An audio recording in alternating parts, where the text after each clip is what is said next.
Now here's something that the Puritans didn't figure out and that we still struggle with. How can my pursuit of happiness work if yours is in the way? The Puritans left England to be free of persecution, came here and commenced to persecute others. American slaves left here to escape slavery and proceeded to enslave Africans in Liberia, a country named for liberty. Well, it's just a platinum rule. Do unto others as has been done unto you. Anyone from a larger family understands the conflicts created by other people being free. That joy of having a new brother or sister is gradually extinguished by them staying in your room, stealing all your attention, messing up your things, just them being. Competition versus cooperation. What am I willing to give up for you too to be free? Or how can I get you to accept less so I can take more? Oh, it's the good old me versus you and us versus y'all.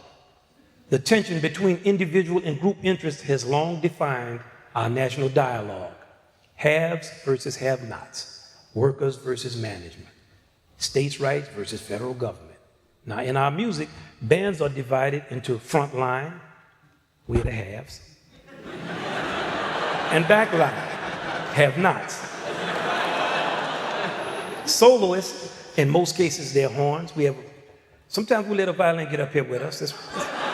Because it's Mark, we let him do that. But normally, and the rhythm section, which is bass, drums, piano, and guitar. With the exception of the piano, everyone in the rhythm section sacrifices attention to support the soloist, working non-stop while the soloists get all the glory. Well, this disturbed drummer Tony Williams so much that when I played with him as a 19-year-old, he actually seriously suggested that the trumpet stand behind the drums. Even at 19, I wasn't that stupid. Oh no. But the rhythm section defines the character of the group and can play very well alone. They don't need us. While horn soloists, we bring a special charisma and a definitive personality to the table, but in the long run, we really couldn't play a gig alone. We understand what we bring to each other, and our way of playing music fosters a mutual respect. Soloists are challenged to play something meaningful, and rhythm sections are challenged to not get bored with the task of accompanying us. Because believe me, the level of support that the rhythm section is going to give is determined by the amount of respect they are shown. And soloists show respect by not playing too long, not playing too sad, and especially don't use the rhythm section as a background instead of co-creators. This is a lyrical metaphor for how to achieve balance in working environments. The jazz man's code of ethics always places the sound of the music above whatever disputes we may have.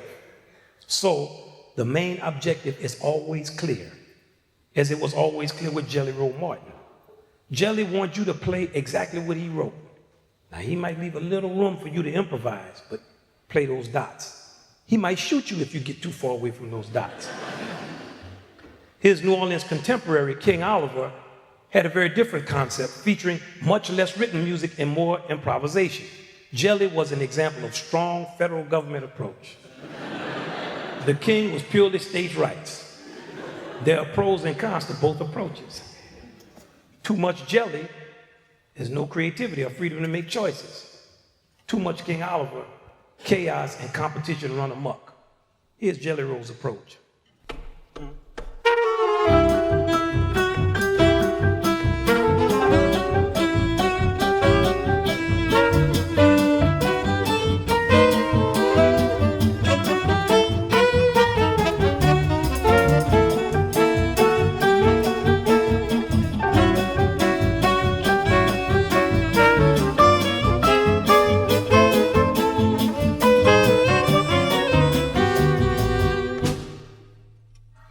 Here's King Oliver on the same material.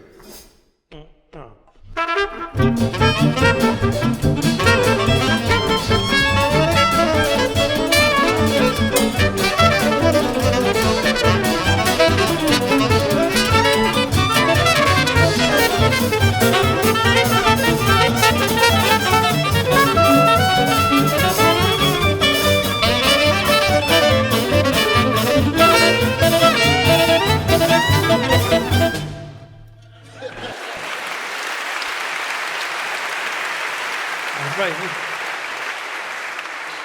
We're just doing our thing. Now, both of these bands sounded great, however, because Jelly Roll found musicians who accepted his vision, and King Oliver's band was comprised of musicians from his hometown who understood the nuances of his style, when to solo and when to support. Clarinetist Dr. Michael White of New Orleans once asked me during a gig, "Hey man, where can I fit in with you playing all these high, loud, fast notes? Can I please get some consideration?" Not being too respectful of clarinets in general, trumpet players, we're not. I replied, "Sorry, man.